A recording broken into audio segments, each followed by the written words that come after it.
সভায় সভাপতিত্ব করছেন পঞ্চগড় জেলা আওয়ামী লীগের সংগ্রামী সিনিয়র সহসভাপতি সাবেক সংসদ সদস্য সংগ্রামী জনতা জনাব আলহাজ মনোহর প্রধান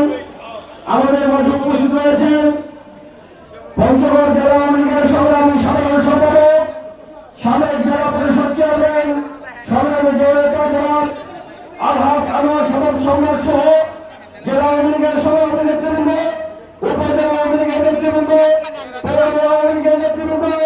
যুবলীগ, ছাত্রলীগ, কৃষক লীগ, শ্রমিক লীগ সহ বিভিন্ন অঙ্গ সহযোগী সংগঠনের সকল স্তরের নেতা কর্মী ভাইয়েরা আজকে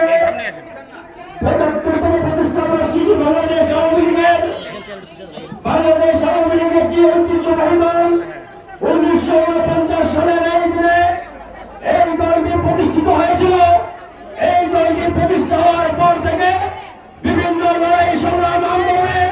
বাংলাদেশ আওয়ামী লীগের ভূমিকা অপরিহার্যভাবে পালনের মধ্য দিয়ে ১৯৭১ সালের মহান মুক্তিযুদ্ধে বাংলাদেশ আওয়ামী লীগ নেতৃত্ব দিয়েছিল। আজকে বাংলাদেশ আওয়ামী লীগ ক্ষমতায় বঙ্গবন্ধুর অসমাপ্ত কাজকে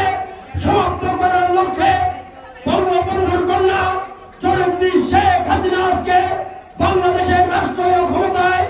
আজকে শেখ হাসিনার নেতৃত্বে ডিজিটাল বাংলাদেশ গড়ার যে সংগ্রাম, এই সংগ্রামে ৭৫তম প্রতিষ্ঠা বার্ষিকী